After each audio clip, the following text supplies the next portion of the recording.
জীবনে অনেক ঘাত প্রতিঘাত দিয়ে গতি করেছি, এর দিনে বি মদ ছুঁই নথি।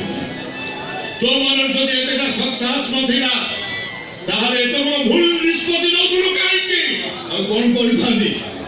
ପୁଅ ଜନ୍ମ ହୋଇଥିଲି ମାଆକୁ ମାରିଥାନ୍ତି। ଗରମ ପାଣିରେ ହାତ ଫୋଟକା ହୁଏ, ହେଲେ ଘର ପଡ଼ି ଯାଏନି। ତମେ ମୋ ବୋଉକୁ ଜାଣିନ ବାବା? ଓ ବୋଉ ମରିଗଲେ କଣ ଭାସି ଯାଉଥିଲା? ପିଆ ଛୁଆ ହେଇଛୁ ଯେ ବୋଉ ତ ନିହାତି ଦରକାର ଥିଲା। ଆରେ ତୋ ବୋଉ ଦିନେ ନା ଦିନେ ମରିବ ନା ନାହିଁ? କଣ ମଶାଣୀକୁ ଯାଇ ତୋ ବୋଉକୁ ଫେରେଇ ଆଣିବୁ? କହିଲା ପରିବେଶ ପରିବର୍ତ୍ତନ ହଉନି, ଯାହା ଜିଦ୍ ଧରୁଛି ସେଇ। ଆରେ ତୋ ବାପା ବଞ୍ଚିଛି ନା, କଣ ତୋର ଅସୁବିଧା ହବ? କାହିଁକି ବୋଉର ଆଜ୍ଞା ବହ ହେଇ ନିଜ ସଂସାରଟାକୁ ନିଜ ହାତରେ ଛାରଖାର କରିଦେବୁ? ମୁଁ କଣ ଛାରଖାର କରିଦେଲି? ସେ ସ୍ତ୍ରୀରେ ଆଇ କଣ କହିଲା ଶୁଣିଲାନି? ଏ ଠିକ କହିଛି। ପତ୍ନୀ ହିସାବରେ ତା ସ୍ୱାମୀ ଠାରୁ ଅଧିକାର ଦାବି କରୁଥିଲା। ବୋଉ ହିସାବରେ ଏ ପରିବାର ବିଷୟରେ ସଂସ୍କାରର କଥା କହୁଥିଲା। ମା ହିସାବରେ ତା ଗର୍ଭକୁ ସୁରକ୍ଷା ଦେଇ ସେ ଉଚିତ କର୍ତ୍ତବ୍ୟ କରିଛି। କେମିତି ଉଚିତ କର୍ତ୍ତବ୍ୟ କଲା? ଘରେ ସମସ୍ତଙ୍କୁ ଆଗରେ କହିଲା ସେ ପାପ ଗର୍ଭ ହେଇକି ଛୁଆ ଜନ୍ମ କରୁଛି। ମୂର୍ଖ ବୁଢ଼ା, ମହାମୂର୍ଖ ତୁ। ସେ କହିଦବ ତୁ ବିଶ୍ୱାସ କରିଛୁ? ସେ କାହିଁକି କୋଉ ପରିସ୍ଥିତିରେ କଣ ପାଇଁ କହିଲା ସେ କଥା ତୋର ଚିନ୍ତା ବି କରିବୁ? କାହିଁକି କହିଲା? ପ୍ରମାଣ ନ ପାଇଲା ଶୁଣାଇ ଦେବୁ। ମତେ କହ, ଏ ମହଲ ଭିତରେ କିଏ ଅଛି ଯେ କାହା ସହିତ ପାପ ସମ୍ପର୍କ ରଖିବ? ଆରେ ବିବାହ ପରଠାରୁ ଗୋଟାଏ ଦିନ ପାଇଁ ସେ ପୂଜା କେବେ ବାହାରକୁ ଯାଇଛି? ଆରେ ଯଦି ନୁହଁ ତାହେଲେ କଣ ଶୁଣ ଶୁଣ ପାପ ସମ୍ପର୍କରେ ମତେ କହିବ ବୋଉକୁ ରଖିବି କାହିଁକି ପୂଜା କରିବ? ତା ମାନେ ନୁହଁ ଯେ ତମ ମା ପୁଅ ଦି ଜଣ ବିଚାରକୁ ମୁଁ ସମର୍ଥନ ଜଣାଉଥିଲି। ମୁଁ ବି ଏଇଆ ଚାହୁଁଥିଲି ତା ଗର୍ଭକୁ ସୁରକ୍ଷା ଦେଇ ସେ ଘର ଛାଡ଼ି ଚାଲିଯାଉ। ତା ମାନେ ନୁହଁ ଯେ ସ୍ୱାମୀ ସ୍ତ୍ରୀର ସମ୍ପର୍କ କାଟି ଦେଇ ନୁହଁ। ଏବେ କଣ କରିବି କହୁନାହାନ୍ତି? ଏ ବଦ ନାମକ ବିଷକୁ ଦୂରେଇ ଦେଇ ନିଜ ଭୁଲର ସଂଶୋଧନ କରିବା ପାଇଁ ଯୋଉଦିନ ତୋତେ ମଦ ଗ୍ରାସ କରିଯିବ କିଛି ତ କରିପାରିବୁନି। ଶେଷରେ ଅଫସୋସକୁ ସାଥୀ କରି ନିଜକୁ ନିଃଶେଷ ହେଇଯିବ।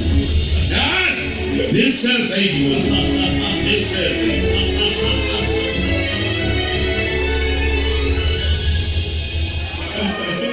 ନିଃଶେଷ ହେଇଯିବ। ଆରେ ବନ୍ଧୁକ ବଲ ଗୁଳି ବି ବଲ। ସମସ୍ତେ ମୋରି ବନ୍ଧୁକୁ ମୋରି କାନ୍ଧରେ ରଖି କୁଟଉଛନ୍ତି। ମୁଁ ହଉଛି ଅପରାଧୀ, ମୁଁ ହଉଛି ଦୋଷୀ, ଆଉ ଏମାନେ ସମସ୍ତେ ନିର୍ଦ୍ଦୋଷ। ସମସ୍ତେ ନିର୍ଦ୍ଦୋଷ। ଆଦର୍ଶ ହେଇସାରିଛି କହିଥିବ। ସେଇଟା ହିଁ ତମର ସବୁଠୁ ବଡ ଅଫସୋସ। ଭୁଲ କହିଲେ ତମେ। ଆଦର୍ଶ କେବେ କଳଙ୍କିତ ହୁଏନି। ଆଦର୍ଶ କାଲି ଥିଲା, ଆଦର୍ଶ ଆଜି ଅଛି, ଆଉ ଆସନ୍ତା କାଲି ବି ଆଦର୍ଶ ହିଁ ରହିବ। ଆଉ ଅଫସୋସ ହଉଛି ଭାବନାର ନିଜ ଗହଳି, ଯାହାର କିଛି ସତ୍ୟତା ନଥାଏ। ତମେ ଆସି ଆମ ଘରେ କାହିଁକି? ତମ ଘରକୁ ଆସିବା ମୋ ପାଇଁ କଣ ମନା? ନା ମୋ ଉପସ୍ଥିତିକି ତମେ ଇଚ୍ଛା କରୁନ? ଆରେ ସେ କଥା ମୁଁ ଆଗରୁ ଆସୁନଥିଲ ନା ନିମନ୍ତ୍ରଣ ଦେଲା ପରେ ବି ଭାଇ ପୁଣି କେହି ଜଣେ ବି ଆସିବନି ଆଜି ଅଚାନକ କଣ ପାଇଁ ଚାଲି ଆସ କେମିତି ଆସିଥାନ୍ତି? ତମେ ତ ସେତେବେଳେ ତମ ଶୁଭ ସ୍ୱପ୍ନରେ ବୁଡ଼ି ରହିଥିଲ।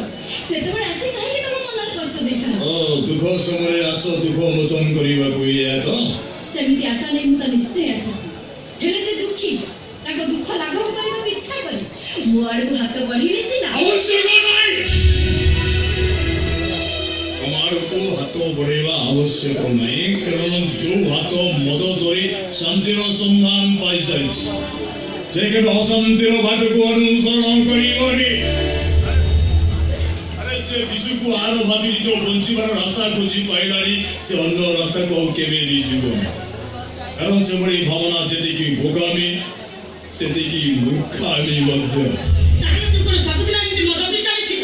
ଏଠି କଣ ବହୁ ମଦବି ଗୋଟେ ବିଦେଶୀ ପାନୀୟ ନା ବିଶ୍ୱାସ କର ଆଉ ପିଇଦେଲା ପରେ ମତେ ବହୁତ ଶାନ୍ତି ମିଳୁଛି। ଶାନ୍ତି ନୁହଁ ବରଂ ତ ଅଶାନ୍ତିର ନିଆଁ ଜଳୁଛୁ ତୁ ଏବେ।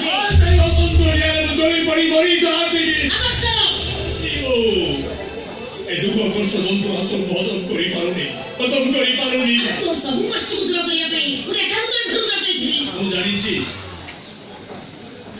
ତୁଇ ମୋ ପାଇଁ ଇଏ ସୁବନ୍ଦୋବସ୍ତ କରିଛୁ ହେଲେ ରେଖାକୁ ବି ମୁଁ ଆବଶ୍ୟକ କରୁନି।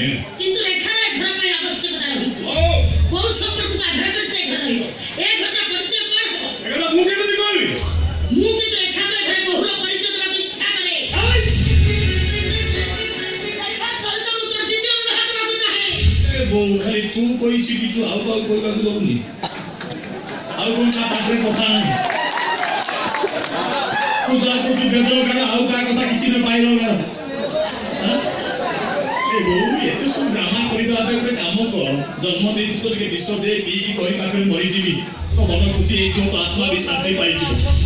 ଏ ବିବାହ ମାନଙ୍କ ଶୁଣିଲେ ମୁଁ ଆଉ ଚଢି ରକ୍ତାକ୍ତ ହେଇପାରିବିନି ବହୁତ ଯନ୍ତ୍ରଣା ପାଇଲିଣି ମୁଁ ରକ୍ତାକ୍ତ ହେଇଗଲିଣି। କାହିଁକି ଅବାଧ୍ୟ ହଉଛ? କଥା ଅଛି ମୋ ପାଖରେ ଯୋଉଥିପାଇଁ କି ମୋତେ ସାଥୀ କରିବା ପାଇଁ ତମେ ଇଚ୍ଛା କରୁଛ। ସତ କଥା ହଉଛି ମୁଁ ଆଉ ସାଥୀ ଆବଶ୍ୟକ କରୁନି। ତାହେଲେ ତୁ କଣ ଚାହୁଁଛୁ ତୋ ପ୍ରିୟ ବଂଶଟା ନ ପାଇଯାଉ? କାହିଁକି ବଂଶ ନ ପାଇଯିବ? ବଂଶ ବଂଶ ବୁନିଆଦି ୟାକୁ ଯାବୁଡ଼ି ଧରି ବସିବୁ ଆଉ ତମେ ତ ବଂଶ ରକ୍ଷା କରିବା ପାଇଁ ମତେ ଜନ୍ମ ଦେଇସାରିଛ ଏଠି ମୋ ବଂଶ ରକ୍ଷା ହବ କି ନାହିଁ ସେ କଥା ମୁଁ ଚିନ୍ତା କରୁଛି ସେଥିପାଇଁ ତମେ ଟେନ୍ସ ହୁଅନି ମୁଁ ଚିନ୍ତା କରୁଛି। ଓ ଆସୁଛି ଆଜି ମୁଁ ଜାଣିନି ମୋ ଅପେକ୍ଷାର ବ୍ରତ କେବେ ଶେଷ ହବ। ତା ପୂର୍ବରୁ ମୁଁ ଯଦି କିଛି ଭୁଲ ନିଷ୍ପତ୍ତି ନେଇଯାଏ ତାହେଲେ ମୋତେ ଆଉ ଦୋଷ ଦେବେନି। ମୁଁ ଆସୁଛି।